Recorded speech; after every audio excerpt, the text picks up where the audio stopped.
Hello, everybody.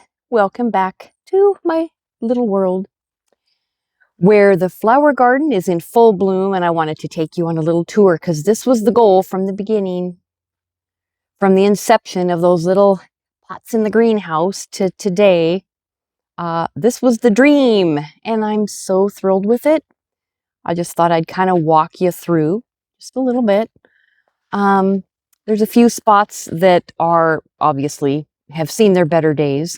So my idea was when there's a section that is done, I was going to pull everything out, fill the holes with compost, and then cut a square of landscape fabric and tack it down over the top so the weeds don't grow through. That's my plan. I don't know if that makes sense. I've never done this before. I'm just figuring it out. So sounds like a plan to me. Sunflowers are also kind of at the end of their life cycle. But what I'm particularly happy with, besides all of this, is the wildflower section. I think I combined about 3 different packages of wildflowers, and then I just planted them really close together, and they came out so nice. And even like the alyssum kind of went around to the edges, the little white ones. They kind of made a border all by themselves. I didn't plant them that way. That's kind of cool.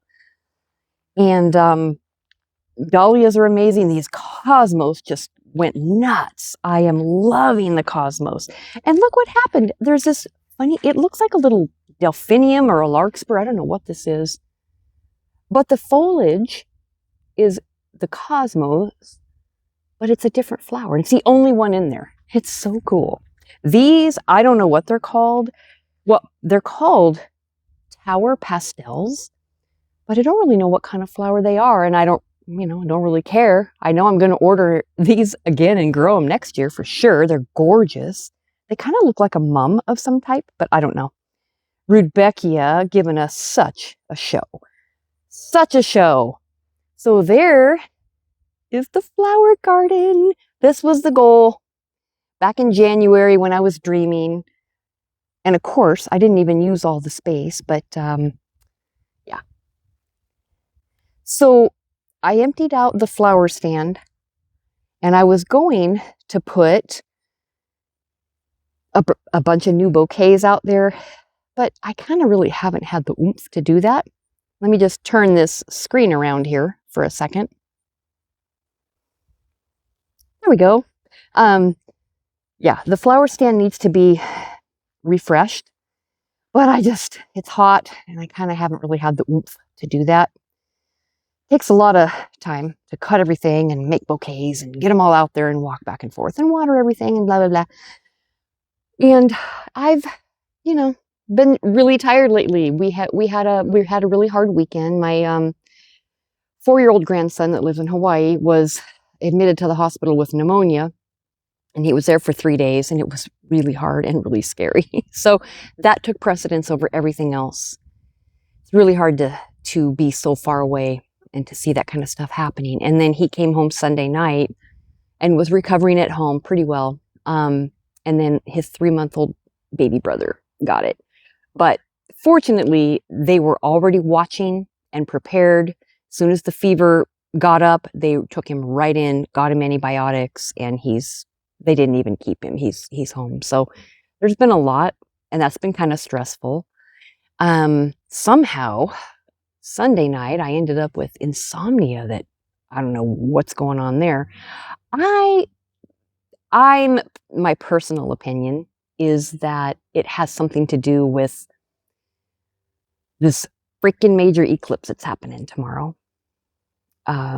Because I'm real sensitive to those energies. As we talked about, or as I talked about in my last video, this type of thing affects me a lot. So I think it has something to do with that.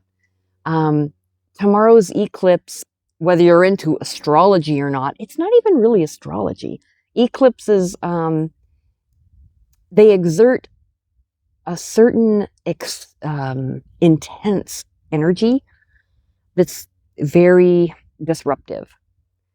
And just from what I've been researching and studying about the eclipse tomorrow, like I said, I'm not an expert on these things. I'm just learning and paying attention. That's all I do.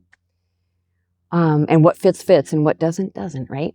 But the way that things are aligning tomorrow and the way that the eclipse energy has always come through before has always been associated with secrets and shocking things coming to light. It's also been associated with the rise and fall of kings, that type of thing. Disruption, secrets being revealed. And God knows there's been enough of that.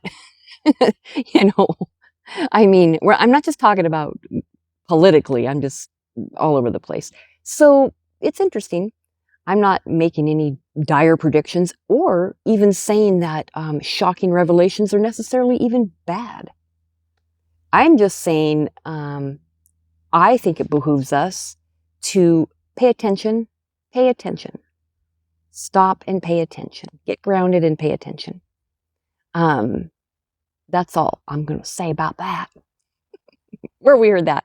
But on that note, I thought I would show you my emergency kit that I just got. Not because I think tomorrow is going to be it has nothing to do with tomorrow. This is something I was going to do anyway. I just had a hard time getting myself to spend the money on it. But I did. And I think it was worth it. Because for some reason, it just gives me peace of mind knowing I've done something. I thought I'd show it to you because let's unbox my emergency kit. It's not that big a deal, but it's cool. And this isn't sponsored. I don't have affiliate links. I'm just showing you what I bought the other day. And I would love to know what anybody else has done to prepare for whatever. It's always good to be prepared. Let me turn you around again. Yeah, so I got this from the number 4 Patriots. That's just where I got it. It came with a water filter. I'm sorry, I don't know what this package was called. They have so many good things. All those sites do. Water filter, I'm not too, gaga over plastic water filters, but if you need a water filter in an emergency, I guess it'll be a good idea. What I was more excited about was this little solar generator, which I'm not going to take out of the box because it's just a black box. I don't know how to work it yet. I haven't even gotten, it comes with panels, 100-watt solar panels. That's not a heck of a lot, but you got to start somewhere. You can get extra panels and all the things. That's my water bottle. But I just like knowing that when the gas runs out for the generator in an extended emergency, you got a little backup that's solar powered. You could power your coffee pot, or you could run a burner, or you could run a lamp, or, it's better than nothing. You know what I always laugh at, though? Those advertisements that say, here's a little generator, and power up your devices in a blackout and all this. I'm thinking, why are you going to charge your phone? Who are you going to call? No one's going to have a phone. Like, what are you even thinking? That's dumb. Anyway, here's the stove. I really like this. It's called Inferno Pro. And this stove here, I haven't tried it out or anything, but I like it. Runs on different fuels. And you can also use battery. You can use USB if you have that available. You can use canned fuel. You can use twigs. I love that. And of course, it comes with a camo case because we must have camo for preparedness, right?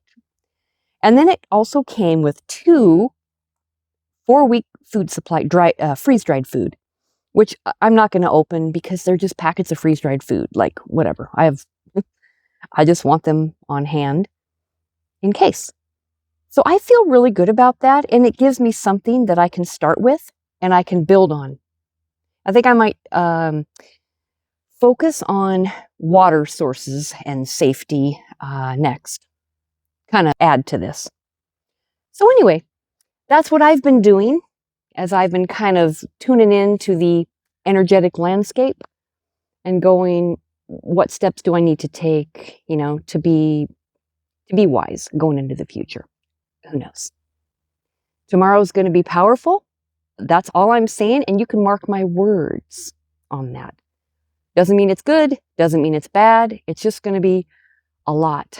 So I am really trying to stay calm these days, slow down, pay attention, and also just live my life. Do the things that, need to be done. So there you have it. That's the update on the beautiful flower garden and my new emergency kit that I'm super happy with. So it makes me feel at least a little bit prepared. So, all right, leave me a comment if you have anything to say about your emergency preparedness or your tips or your views on that. And yeah, I'll talk to you guys later. All right, bye for now.